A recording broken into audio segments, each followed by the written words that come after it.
예, 안녕하십니까. 오늘은 여러분들에게 북한의 체육 그리고 북한의 어떤 사회 그리고 일상생활 그 안에서의 어떤 부분적인 변화들을 한번 설명하기 위해서 북한의 체육과 사회 그리고 한반도의 평화라는 주제로 오늘 강의를 할 예정입니다. 저는 이제 주 전공이 이 북한의 체육이고요. 오늘 이 체육을 바탕으로 북한 사회가 어떤 변화, 특히 김정은 시대에 어떤 변화가 나타나고 있는지를 한번 보도록 하겠습니다.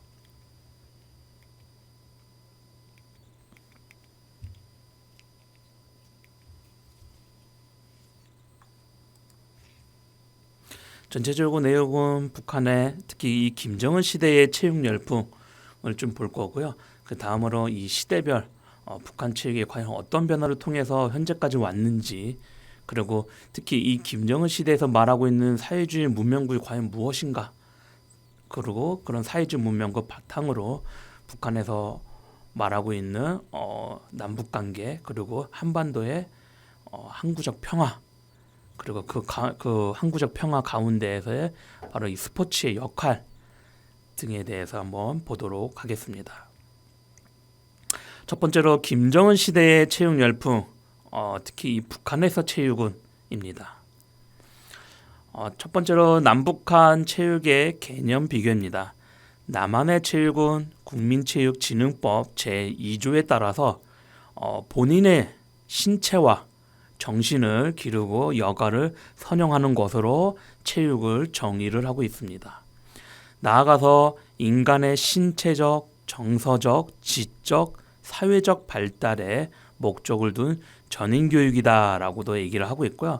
스포츠는 바로 운동, 경기, 경쟁이 따르는 운동, 그리고 분명한 규칙 안에서 목적 있는 놀이 활동이라고 저희는 규정을 하고 있습니다.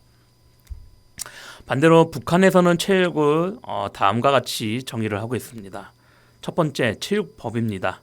체육법 제3조를 통해서 국가는 체육을 대중화, 생활화하여 전체 인민을 노동과 국방에 튼튼히 준비시키며 우리나라 실정과 현대 체육기술 발전 추세에 맞게 체육기술을 발전시킨다라고 규정하고 있습니다. 나아가서 북한에서는 이 체육 안에 체력을 매우 강조하는데요. 건강한 체력은 인간의 지적 및 물리적 활동의 육체적 담보이다. 그래서 건강한 체력을 가져야 자주적이며 창조적인 활동을 할 수 있고 사회주의, 공산주의 건설에 적극적으로 이바지할 수 있다라고 규정을 하고 있습니다. 스포츠는 운동, 경기 혹은 체육과 동의어로 북한에서는 사용되고 있는데요. 이와 같이 우리와 좀 다른 특징이 북한에서는 체육에서 나타나고 있습니다. 사회주의와 북한은 사회주의인 건 다 아시겠죠? 사회주의 국가와 그리고 바로 저희 자본주의 국가 간의 이 체육의 차이점 그리고 유사점 등이 있는데요. 첫째, 사회주의 국가에서는 국가 후원이 매우 강합니다. 대부분 국가가 다 펀딩을 해주고 국가의 펀딩을 인해서 체육 선수들이 양성이 됩니다. 반대로 자본주의 국가에서는 국가 후원보다는 어떤 기업체의 후원들이 가장 대표적으로 하고 있습니다. 우리가 가장 대표적인 사례로 김연아 같은 경우도 주요 기업에서 막대한 펀딩을 통해서 훌륭한 선수로 양성되는 것을 우리는 지켜봤습니다. 다음으로 사회주의 국가에서는 정치적 의무가 강합니다. 그래서 국가대표라든지 아니면 주요 경기에 국가의 어떤 명치, 브랜드를 달고 나가는 것에 대해서 의무를 굉장히 강하게 요구를 하고 있습니다. 반대로 자본주의 국가에서는 정치적 의무가 그렇게 강하지는 않습니다. 대표적으로 미국의 주요 메이저 스포츠에서의 어떤 농구 선수라든지 야구 선수라든지 이런 선수들이 주요 올림픽 게임에 비싼 몸값 때문에 잘 나타나지 않는, 그리고 열심히 하지 않는 그런 특징들이 나타나기도 합니다. 그리고 아마추어와 엘리트 중심으로 사회주의 국가가 어떤 체육을 활성화시킨다고 하면은 자본주의 국가에서는 프로와 전문가 중심으로 체육을 활성화시킨다는 측면이 바로 큰 차이이기도 합니다. 다음으로 국제체육경기대회에서의 헌신과 그리고 자긍심을 굉장히 강조하는데요. 반대로 자본주의 국가에서는 높은 금전상의 포상 등을 통해서 선수들의 어떤 격려를 끌어내기도 합니다. 그럼에도 불구하고 주요 유사점으로 인기 스포츠 종목에 대해서는 국민적 관심이 높고요. 올림픽이나 축구 월드컵 같은 경우가 사회주의 국가나 아니면 자본주의 국가나 모두 다 높은 관심을 보이고 있다는 점이 둘 다 가장 큰 유사점이라고 할 수 있습니다. 그리고 자본주의 행태의 개발도상국에서 세계 개발도상국들은 본인들의 어떤 국가 브랜드를 홍보하기 위해서 국제 체육 경기대회에 적극적으로 참석하려는 모습들이 좀 나타나고요. 사회주의 국가에서는 본인들의 사회주의 체제를 보다 홍보하기 위해서 국제 체육 경기에 참석하는 특징들이 나타나기도 합니다. 다음으로 북한에서의 체육의 특징. 북한의 체육은 크게 정치적 기능, 북한의 체육은 크게 주민 통합의 기능, 국방력의 기능, 노동 생산성의 기능, 건강과 보건의 기능, 국가 경쟁력의 제고 등 5가지 특징으로도 설명할 수 있는데요. 첫 번째, 사회 부분에서의 주민 통합의 기능입니다. 북한에서의 체육은 주민들을 통합하기 위해서 여기 보이시는 사진과 같이 대집단 체조 예술 공연이라고 하는 약 10만 명 이상의 학생, 여성, 군인이 참여해서 보여주는 대집단 체조가 있습니다. 이 같은 체조를 북한에서 매우 강조를 합니다. 그래서 이 같은 체조를 통해서 모두가 다 통일적으로 움직이고 집단적으로 움직이는 것을 강조를 하고, 이 같은 집단 체조를 통해서 북한 주민들에게는 도덕적, 정치적 슬로건을 국제사회에는 핵심적인 본인들의 외교 메시지를 전달하고 있습니다. 다음으로 국방력 강화에서의 특징인데요. 우리와 달리 북한에서는 체육이 개인의 신체 발달, 개인의 건강을 위한 체육 활동보다도 국방력, 본인의 체력 완성을 위해서 국방력 강화의 기능이 더 강조가 되고 있습니다. 특히 이같이 국방력 강화를 목적으로 하는 체육이 발전하게 된 이유 중에 하나로 계속 북한이란 국가는 외부로부터 침략에 대한 방어 수단으로서 꾸준히 이 국방력 강화를 강조하고 있고, 여성이건 남성이건 모두 다 늘 전쟁에 대비할 수 있는 체력을 완성해야 된다라는 것을 기조의 바탕으로 이렇게 체육을 노동과 국방에서의 강조를 하고 있습니다. 다음으로 이 경제 측면에서의 노동 생산성 증대 기능인데요. 북한에서는 체육을 열심히 해서 체력을 만들고 그 체력을 바탕으로 다시 생산 현장에 경제 생활 현장에 돌아가서 어떤 경제적 생산성을 높이기 위해서 체육을 강조하는 특징도 있습니다. 다음으로 보건의 기능입니다. 북한의 인민보건법 제3장 26조에 보면은 체육을 대중화 생활화해서 병에 걸리지 않도록 해야 된다라고 강조하고 있고요. 체육 활동을 꾸준히 하면은 병에 잘 걸리지 않기 때문에 체육 활동이 매우 중요하다라고 이 보건 기능에서도 체육을 강조하고 있습니다. 다음으로 국제사회에서의 이 DPRK 국가 브랜드 제고 측면인데요. 북한은 우리와 달리 다양한 국제 체육 경기 대회에 여러 가지 종목을 잘 참여를 하지 않습니다. 북한에서는 이제 주로 얘기하는 승산 종목을 얘기하고 있는데요.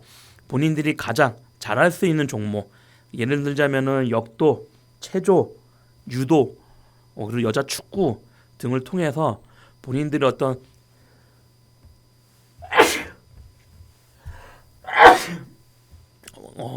이 국가 경쟁력, 본인들이 어떤 국가 브랜드를 제고하려는 모습들이 나타나게 됩니다. 특히 이같이 본인들의 승산 종목을 바탕으로 국제 경기 대회에 나가서 우승했었을 때 좌측에 보이시는 사진과 같이 본인들의 어떤 국기와 그리고 DPRK의 우수성을 알리는데 매우 알리는 행위 자체를 매우 중요한 활동으로 체육에서는 보고도 있습니다. 다음으로 시대별 북한 체육의 변화입니다. 국방, 그리고 집단 생활체육으로 김일성, 김정일, 김정은 시대를 나눌 수도 있겠는데요. 첫 번째로 김일성 시대의 국방체육입니다.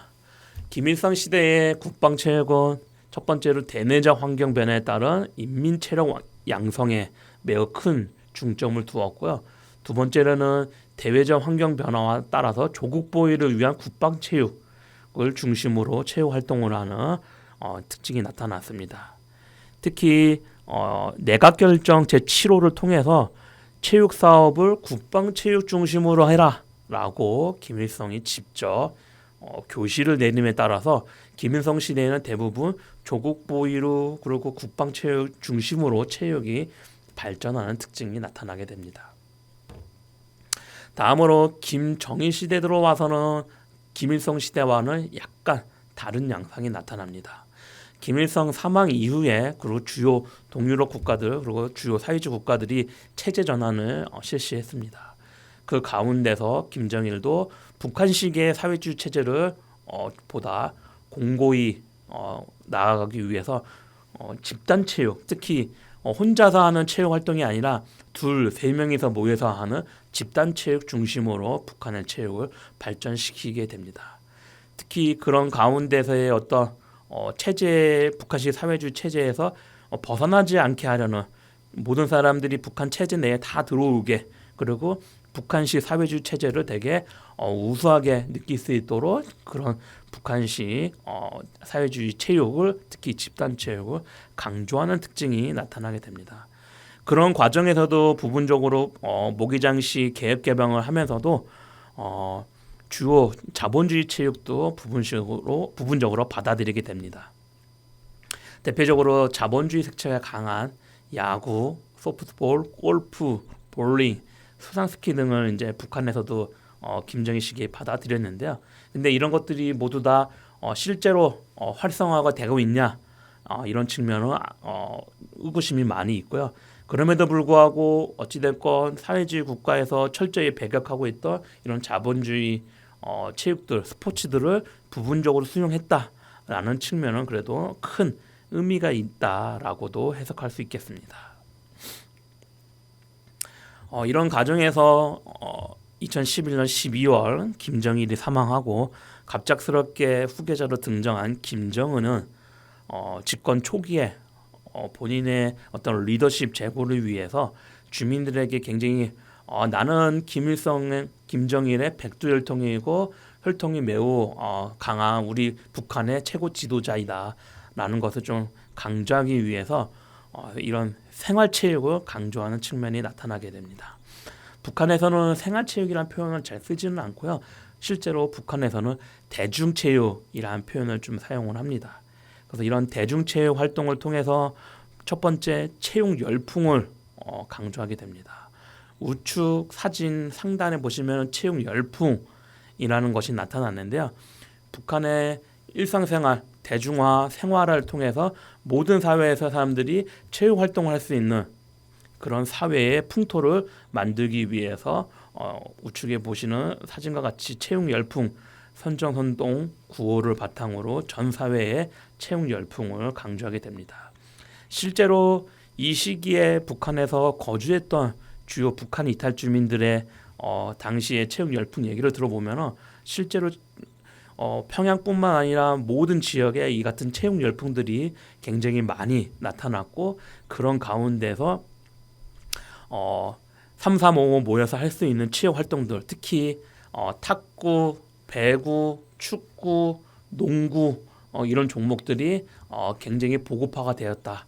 그래서 흔히 주말이라든지 아니면은 학교에서라든지 학생들이 이런 체육 활동들을 흔히 즐기는 모습들을 볼 수 있었고 특히 기업소 내에서도 이 같은 체육 활동들을 굉장히 과거보다는 보다 많이 활성화가 된 것이 김정시대의 체육 열풍의 가장 특징이다라고 북한 이탈 주민들도 증언을 하고 있습니다.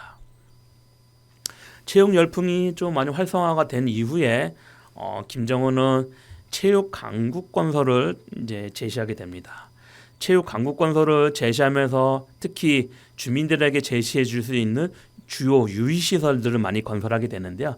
첫 번째로 만경대 유의장을 보수하고 평양 능라유원지를 건설하고, 특히 원산 바닷가 놀이공원을 건설하고, 특히 원산 갈마 해안 관광지구들을 새롭게 신설을 해가지고 주민들에게 즐길 공간과 여가 시간들을 제공했습니다. 그래서 보시는 것 같이 과거와 달리 우측에 보면은 저런 놀이기구 그리고 전자오락장들이 새롭게 북한에 도입이 돼서 주민들이 많이 즐기는 모습들이 나타나게 됩니다.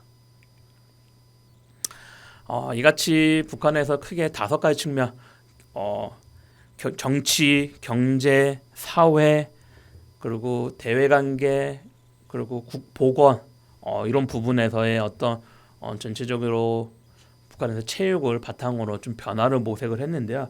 다음으로, 그렇다면 이 김정은 시대에 왜 이렇게 체육을 많이 강조를 하고, 그리고 전 사회적으로 사람들에게 즐길 공간을 왜 이렇게 해줬을까? 라는 좀 궁금증이 생기게 되는데요. 그 궁금증의 해답이 바로 김정은이 집권하자마자 첫 번째로 외쳤던 사회주의 문명국 건설이라는 이 슬로건에서 우리는 해답을 좀 찾으려고 합니다. 사회주의 문명국 건설은 바로 김정은이 집권하기 처음에 제시한 국가 발전 목표입니다. 김정은이 등장과 함께 새로운 시대의 목표로 제기를 했고요. 모든 분야에서 세계적 수준의 문명을 누리는 국가, 그게 바로 사회주의 문명국이다. 그리고 북한은 이와 같은 사회주의 문명국가를 건설하기 위해서 노력할 것이다 라고 강조하게 됩니다. 그래서 사회주의 문명국 건설해서 인민들에게 세계적인 수준의 문명을 향유하도록 하고 좋은 시설을 제공하고 다양한 혜택을 제공하겠다라고 했는데요. 특히 그 나름대로 그 안에서의 어떤 평양의 도시 건설, 지역의 인프라 개선 등을 제시를 했습니다. 그런데 참 안타까운 것은 이 같은 다양한 사회주의 문명국 건설 목표 아래서도 이런 다양한 혜택들은 대부분이 평양 시민들에게만 대부분 제공이 되었고, 평양 외 지역에는 이 같은 혜택들이 많이 그리고 보편적으로 확산되지는 않았다라는 것도 주요 한계이기도 합니다.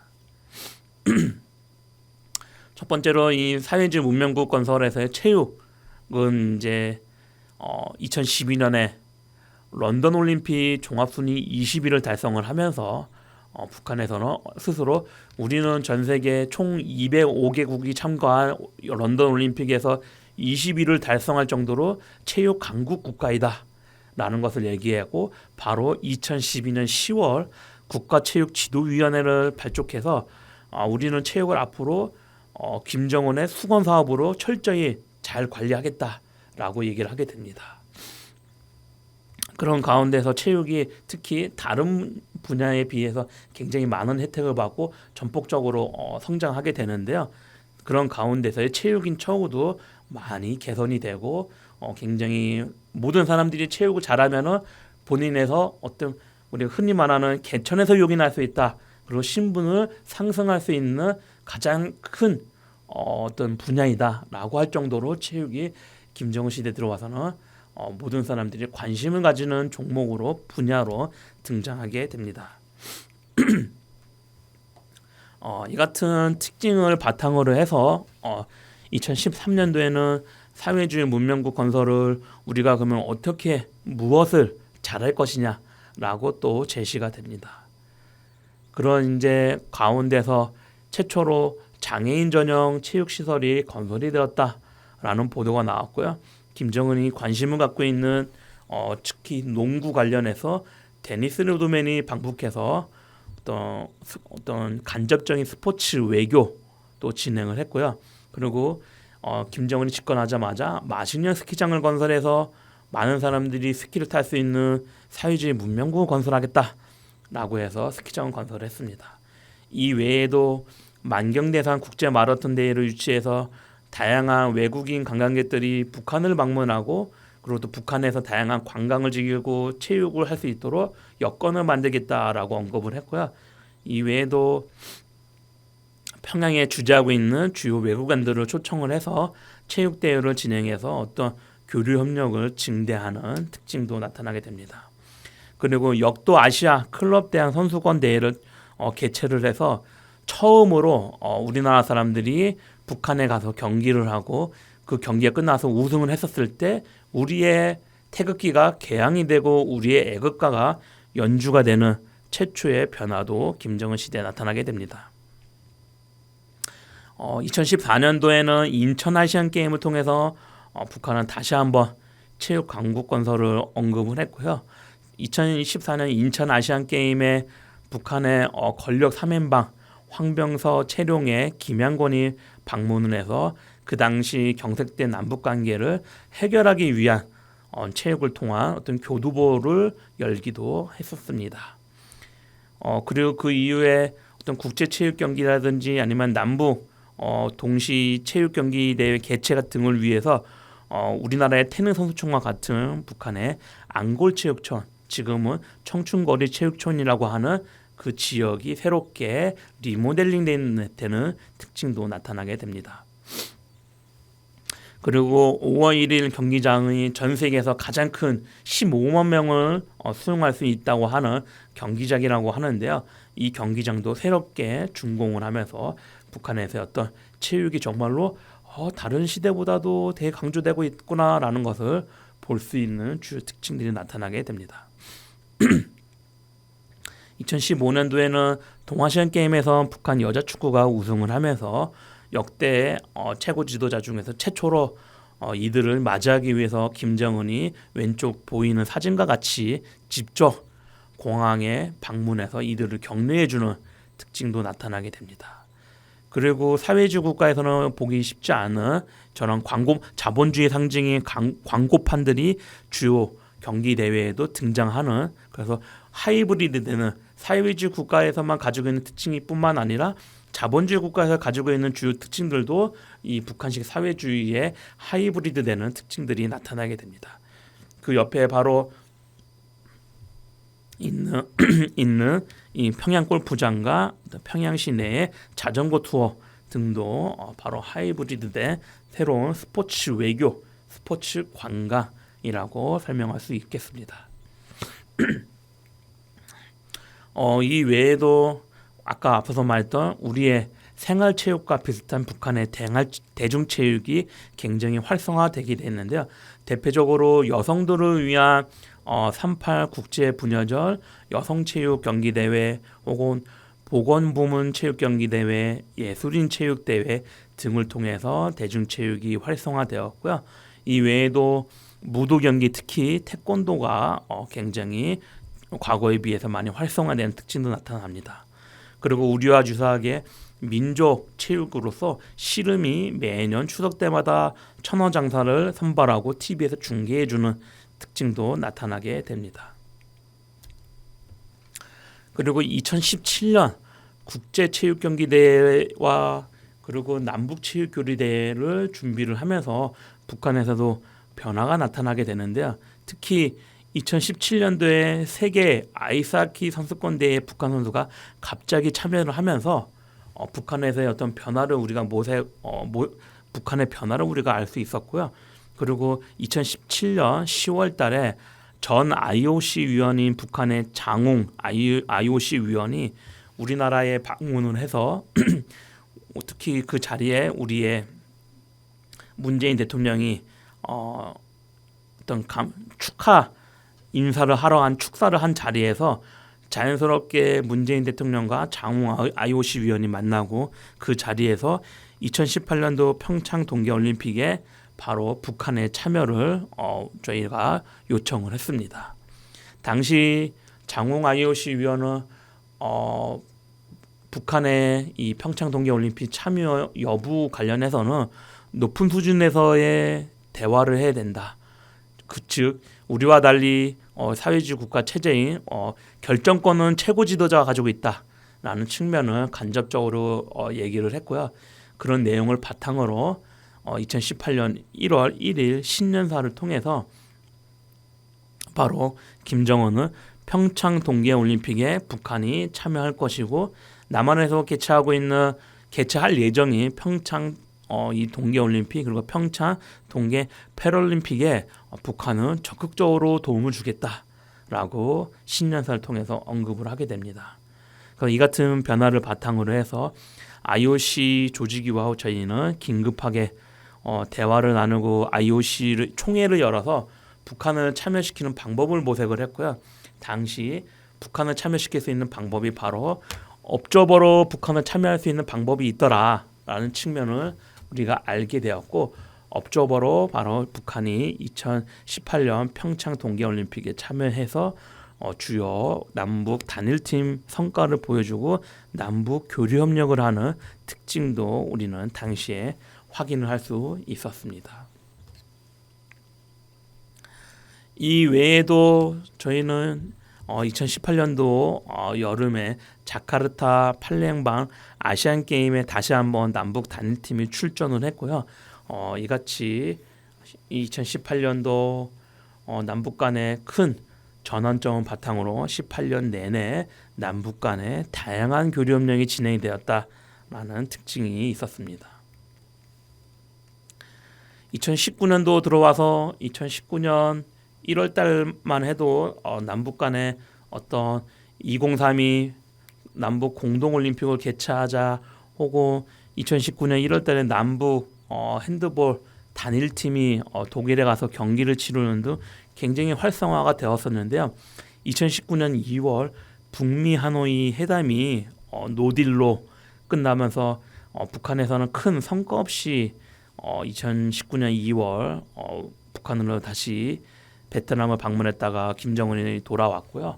그 과정에서의 북한은 남한이 제대로 역할을 하지 못해서 이런 결과가 났다라는 등의 어떤 남한 탓으로 돌리면서 남북 관계가 갑자기 2019년 이후부터는 경색 국면을 맞이하게 됩니다. 그리고 2019년 2월부터 남북 스포츠 교류는 모두가 다 중단이 되었고요.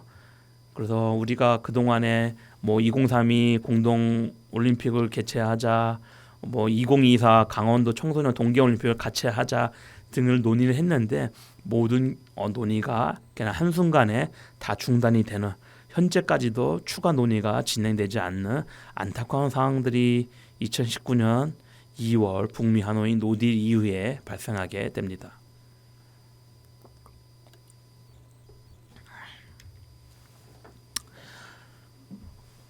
이 같은 과정에서 2020년에도 북한의 체육과 문화는 꾸준히 발전을 하고 있는데요.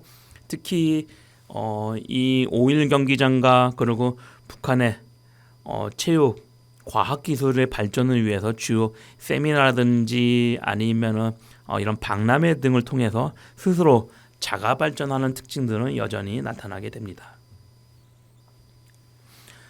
이런 과정에서 체육뿐만 아니라 사회주의 문명국 건설에서는 관광에서도 다양한 특징이 나타나게 되는데요.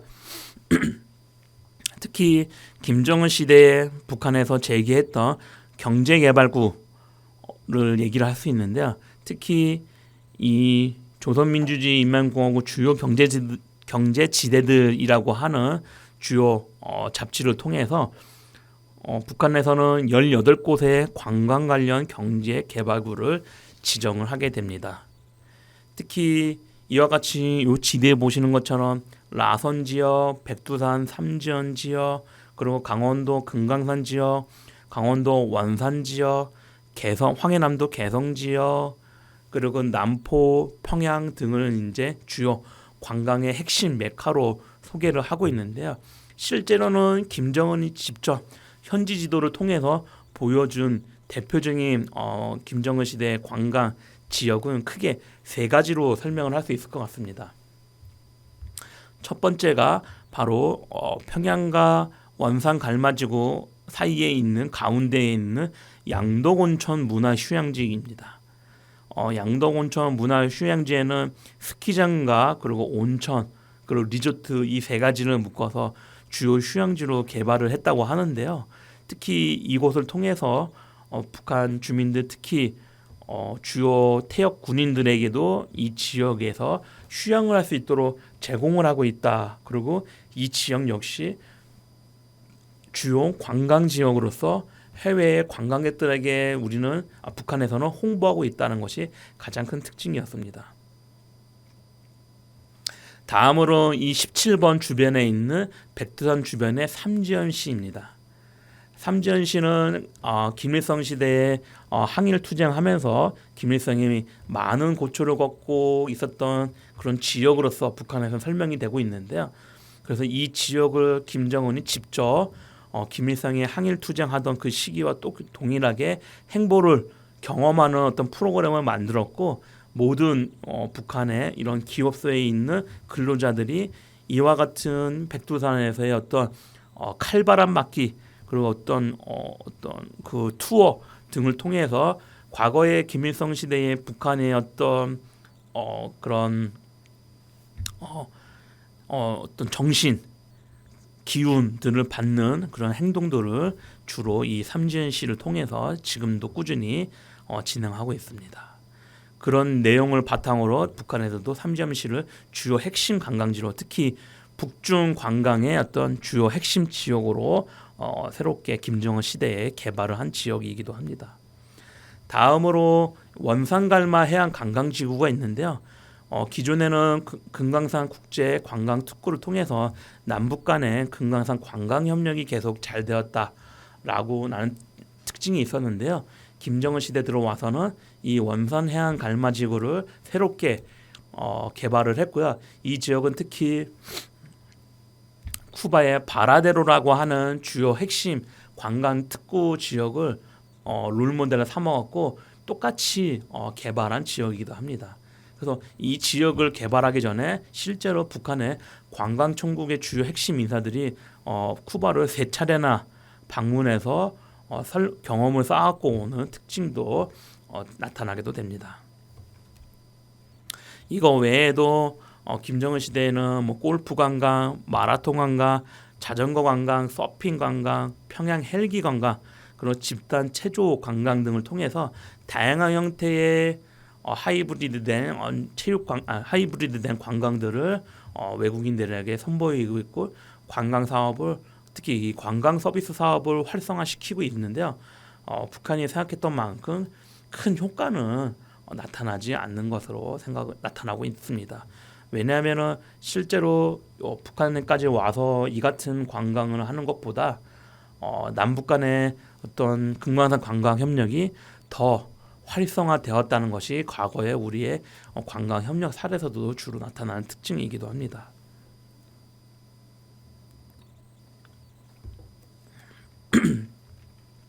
영화와 드라마에서도 주요 특징들이 좀 나타나게 되는데요.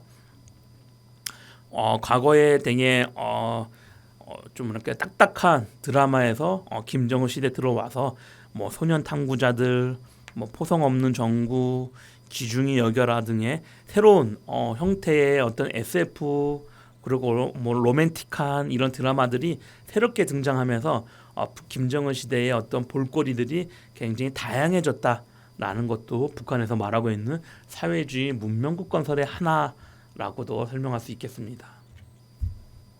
영화에서도 다양한 측면들이 나타나는데요.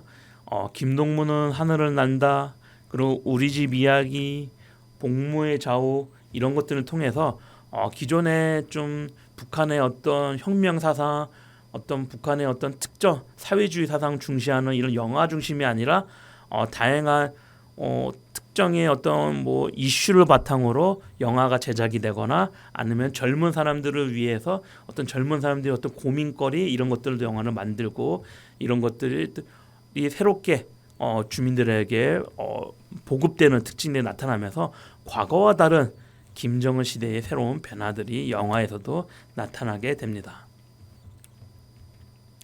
다음으로 이 건축물, 건설에서도 좀 특징들이 나타나게 되는데요. 특히 이 김정은 시대의 여명거리 고층 아파트들을 굉장히 많이 만들어서 주민들에게 다양한 혜택을 주고, 그리고 열심히 어떤 국가에 기여한 사람들에게 이 아파트에 입주권을 주는 혜택을 주기도 했습니다. 그리고 대동강변에 미래 과학자 거리를 만들어서 주요 과학자들을 이 지역에 입주권을 주거나, 그리고 이런 창정거리 등을 통해서 북한의 변화된 도시다운 면모를 보여주겠다고 하는 이런 측면들이 평양시에서 나타나게 됩니다. 근데 참 안타까운 것은 평양시만 이렇게 발전을 하고 평양의 그 외 지역들은 평양과 같이 이렇게 발전하지 않았다. 아직도 지역은 굉장히 낙후되어 있다라는 게 참 안타까운 현실이기도 합니다. 음악에서도 특징이 나타나는데요. 보시는 것처럼 북한에서는 과거에 짧은 치마를 입은 사람들이 어떤 공연을 한다든지 그리고 노출이 심한 옷을 입고 나와서 공연을 한다든지 이런 좀 서구적인 특징들이 거의 나타나지 않았는데요. 김정은 시대 들어와서 짧은 치마를 입고 나와서 공연을 한다든지 아니면은 깊게 파이는 옷을 입고 나와서 공연을 한다든지 이렇게 의상에서의 어떤 자유로운 모습들 그리고 공연에서의 자유로운 모습들 그리고 자본주의의 상징이 미키마우스와 같은 다양한 캐릭터들이 등장하면서 과거에 딱딱했던 음악이 아니라 이제는 굉장히 다양한 시도가 시도되고 있는 어떤 자본주의의 어떤 이런 문화, 공연 등이 나타나고 있는 것도 북한의 가장 큰 특징이다라고도 설명할 수 있겠습니다. 그런 가운데서 모란봉악단, 삼지연, 관현악단 등이 새롭게 등장을 했고요. 2018년도에는 서울 국립극장에서 삼지연 관현악단이 우리와 같이 합동 공연을 하는 특징도 있었습니다. 이 같은 상황에서 우리가 김정은 시대에 체육을 꾸준히 발전시키고 체육을 통해서 남북 관계를 개선시키고 북한에서는 체육을 통해서 국제사회에서의 어떤 정상 국가를 선언을 했는데요. 근데 이같이 우리가 체육을 통해서 남북 관계 대화를 많이 하고 남북 관계가 좋아지고 자유롭게 남북 간의 어떤 대화와 교류 협력을 진행하기 위해서는 아주 기본적인 것부터 좀 변화가 필요합니다. 사실은 바로 그 부분이 우리가 지금 보시는 것 같이 이 최초의 우리가 한국 전쟁에서 6.25 전쟁에서 맺었던 정전 협정을 새롭게 맺어야 되는 측면이 있습니다. 우리는 6.25 전쟁을 이후에 1953년 7월 27일 정전 협정을 체결을 했는데요. 정전 협정 체결 당시에 중국과 북한 그리고 유엔군 사령관이 이렇게 정전 협정을 체결을 했습니다.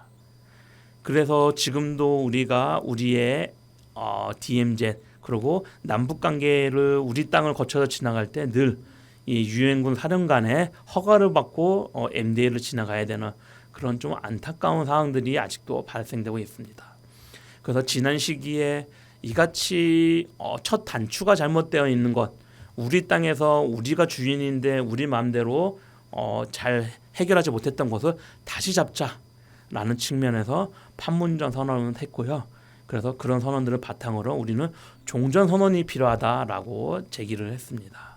그래서 정전이 아니라 이제는 완전히 종전을 하고 그리고 이 종전의 대상국은 우리 남한과 북한 그리고 미국과 중국 4개국이 정치적 선언을 하자라고 얘기를 했습니다.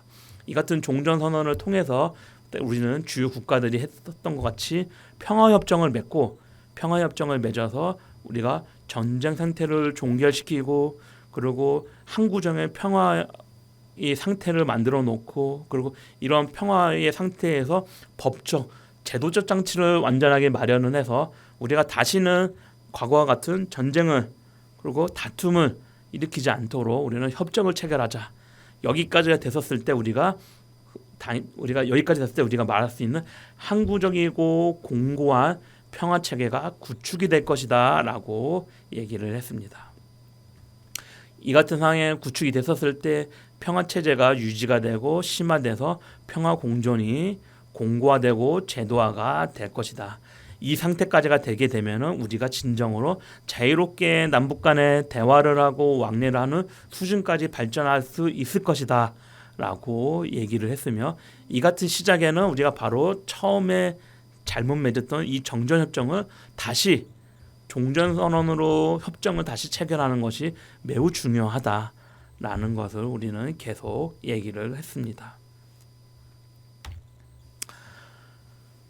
지난 정부의 이같이 우리의 어떤 종전 선언 그리고 새로운 우리의 평화협정 등을 통해서 등을 이제 필요성을 통해서 남북은 2018년 9월 평양 공동선언이라는 것을 선언하게 됩니다.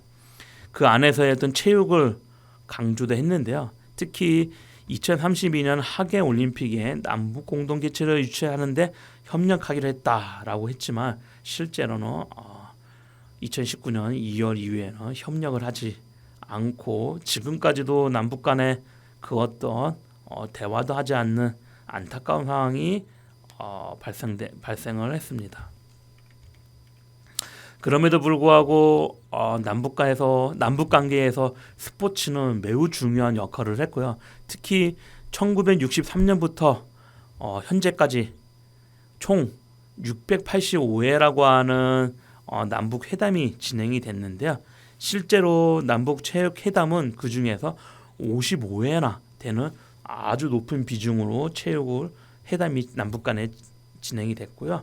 특히 남북 간에 단일팀으로 8번이나 단일팀이 진행이 됐습니다. 그리고 남북 간에 엄청나게 많이 싸우고 갈등도 하고 협력도 하는데요. 유일하게 체육 분야에서만 남북 간에서 지금까지도 유지가 되고 있는 합의안이 있습니다. 바로 남북 간에 단일팀으로 나가게 되면은 한반도기를 사용하자. 그리고 우리가 우승했을 때 연주는 국가로서 아리랑이다. 그리고 우리의 명칭은 코리아 KOR을 쓰자라는 것이 남북 간에 합의가 된 사항입니다. 모든 분야에서 유일하게 남북 간에서 지금까지 다시 파기하지 않고 지속하고 있는 합의안이기도 합니다. 따라서 우리가 남북 공동 올림픽을 하게 되면 무엇이 좋아질까라고 하는 우리가 고민이 있는데요. 그런 목적 아래서 남북 공동 올림픽도 우리가 굉장히 많이 주장들을 했었는데요. 그와 같은 주장을 한 이유 중에 하나는 남북 공동 올림픽을 했었을 때 우리에게 돌아올 혜택이 어마어마하다라는 측면입니다. 우리는 1988년 서울 올림픽을 통해서 이와 같은 경험을 간접적으로 한번 해봤습니다. 물론 88 서울 올림픽이 남북 공동 올림픽으로는 개최가 되지 않았는데요. 84년부터 88년까지 남북 공동 올림픽으로 개최하기 위해서 남북은 4차례나 되는 회담을 진행을 했었습니다. 정식적인 회담이 4차례였고요. 그 4년 동안에 남북 간에 수많은 접점과 대화가 있었는데요. 특히 88 올림픽 당시에 남북은 공동 올림픽을 위해서 우리가 만약에 공동 올림픽을 하게 되면은 우리 남북 간의 선수 관계자 등은 남북을 자유롭게 왕래하자. 그리고 이런 올림픽을 중계해주는 주 스태프들도 남북을 자유롭게 왕래하게 해주자. 그리고 남북 공동 올림픽을 했을 때 북한이 8가지 종목 그리고 남한이 8가지 종목 지금으로 따지면 반반 나누겠다는 거죠. 지금 한 30개 정도의 종목을 하고 있는데요. 그 정도의 종목으로 나눠서 남북 간에 공동으로 분산 개최를 하자라고까지도 협의를 했었습니다. 이 같은 상황들이 발생이 되면 과연 무엇이 좋을까요? 우리는 지금 자유롭게 북한을 가거나 북한 사람들이 우리나라에 자유롭게 못 오는 상황입니다. 근데 이런 물꼬가 터진다고 하면은 우리 선수들과 선수 가족들, 스태프들이 자유롭게 북한을 방문하고 마찬가지로 북한의 선수 그리고 선수 관계자 그리고 올림픽 관계자 등이 자유롭게 우리나라에 방문했었을 때 그 파급 효과는 어마어마할 것이라 생각이 됩니다. 그런 경험을 바탕으로 자유롭게 남북 간이 어떤 하나의 국가로서의 한반도가 아니라 북한은 북한대로 남한은 남한대로 서로의 체제를 인정해주고 주민 간의 자유로운 왕래를 진행하고 그런 과정들이 충분히 경험이 되고 학습이 되고 남북 간의 어떤 갈등이 최소가 되었을 때 먼 이후에 그때 남북이 하나에 된 한반도로서 합치는 것도 괜찮다라고 저는 생각을 합니다.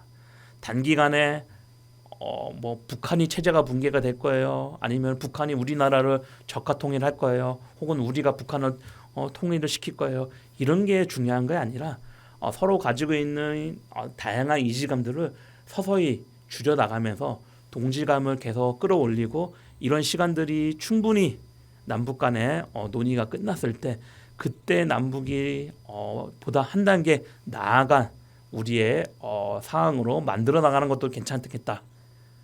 그렇게 좀 생각을 하고 있습니다. 그래서 체육을 통해서 말하고 싶은 것은 바로 이겁니다. 체육을 통해서 우리는 1988년에 동서화합의 축제 그리고 남북 공동 올림픽을 개최하려고 노력을 했었습니다. 그러나 실제로는 그냥 서울의 반쪽짜리 올림픽으로서 진행이 됐고요. 그럼에도 불구하고 서울 88 서울 올림픽은 그동안의 자위주의 진영과 사회주의 진영이 반쪽짜리 진행했던 올림픽을 다시 모두의 축제로 만드는 데 있어서는 매우 큰 역할을 했습니다. 그런 과정을 통해서 우리는 2002년에 한일 공동 월드컵도 진행을 했습니다. 그리고 2018년도 평창 동계올림픽을 통해서 남북 간의 단일팀을 통해서 전 세계에 한 번도가 유일한 분단국임에도 불구하고 우리는 아직도 협력의 어떤 물꼬가 터지고 있고 앞으로 우리는 평화로운 한반도를 위해서 남북이 노력할 것이다 라는 메시지를 전 세계에 전달을 했습니다. 그리고 동아시아 주요 아시안 게임이라든지 주요 국제체육 경기 대회를 통해서 우리는 이제 남북 간의 우호와 협력의 기틀을 다 마련을 했고요. 그리고 서울 평양 공동올림픽을 2032 올림픽을 제안을 했는데요.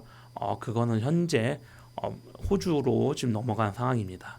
그러나 지금 현재 토마스 바흐가 IOC 위원장이고 토마스 바흐 임기 내에 한 번 더 우리가 노력해 볼 필요가 있겠구나라고 생각을 하고 있습니다.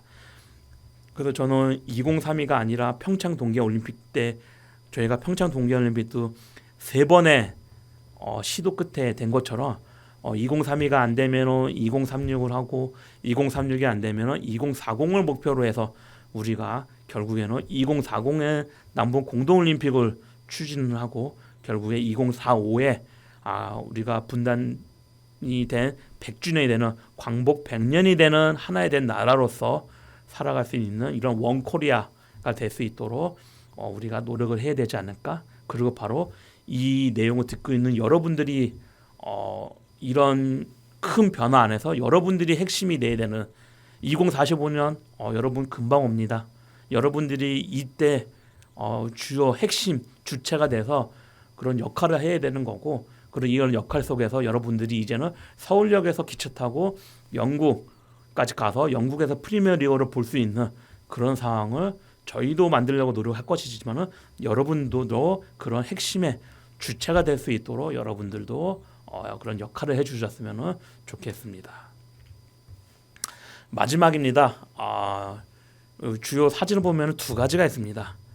같은 하늘에 우리는 남북 한반도 이런 것을 늘 얘기를 하고 있는데 우리나라만큼 이런 안보 그리고 전쟁에 대해서 별로 크게 위협을 느끼지 않는 것도 참 특이한 특징이기도 합니다. 전 세계 다른 국가들에 가면은 한반도에서 뭐 북한에서 미사일 쐈어요. 남한의 한반도 뭐 코리아에서는 빨리 뭐 전쟁에 대비해야 되는 거 아니에요. 이런 내용을 많이 듣는데요. 우리는 그 누구도 북한에서 미사일 쐈다고 해서 전혀 눈 하나 깜짝하지 않는 게 우리나라의 대부분 특징이기도 합니다. 그래서 우리는 러시아 우크라이나가 지금 현재 전쟁을 치르는 것과 같이 그리고 또 우리도 과거에 우리 부모님, 우리 할머니, 할아버지들이 전쟁을 치르면서 우리가 아픈 경험을 겪었습니다. 그런 경험을 바탕으로 우리는 우리 사회에 다시는 우리가 경험해서는 안 되는 것이 바로 전쟁이라고 저는 생각을 합니다. 그래서 얼마를 우리가 돈을 쓰더라도 우리는 전쟁만큼은 반드시 막아야 될 것이라고 합니다. 그래서 우리가 전쟁을 반드시 막고 평화로운 상황, 평화로운 환경을 만들기 위해서는 우리 스스로가 굉장히 많이 좀 노력을 해야 될 것 같고요. 그리고 여러분들이 한반도의 평화에 대한 관심이 필요합니다. 그리고 우리의 미래, 그리고 여러분, 그리고 여러분들 후대들이 아주 평화로운 환경, 그리고 전쟁이 없는 환경을 만들기 위해서는 여러분들도 노력을 해야 되고, 여러분들이 그런 환경의 핵심 주체로서 활동도 하시는 것이 매우 바람직한 활동이라고 저는 말씀을 드릴 수 있겠습니다. 그래서 전체적으로 오늘 북한의 체육이 체육으로만 역할을 하는 것이 아니라, 북한에서는 전쟁을 대비하기 위한 체력을 기르기 위해서 체육이 그동안에 꾸준히 발전해 왔으나, 최근에 김정은 시대 들어와서 체육이 약간 주민들의 어떤 생활이라든지 환경을 개선시켜주기 위해서 변화가 나타났고, 그 역시 체육도 최근에 남북 간의 어떤 협력과 대화와 어떤 평화를 위해서 변화하는 모습도 나타났습니다. 그래서 우리는 유일하게 남북 간에 합의하고 지금까지 이행하고 있는 바로 이 체육 스포츠를 바탕으로 우리가 더 많은 남북 간의 교류 협력을 좀 진행해야 되는 것이 맞다고 생각을 하고요. 이 같은 상황에서 우리의 해야 될 역할, 우리가 전쟁이 없이 평화롭게 어떻게 해야 될 것인가, 이 역할도 다시 한번 생각해 보는 것이 매우 중요하겠다라고 생각을 합니다. 여기까지 해서 오늘 스포츠, 그런 남북 스포츠, 그리고 한반도 평화에 대해서 여기까지 강의를 하도록 하겠습니다. 고맙습니다.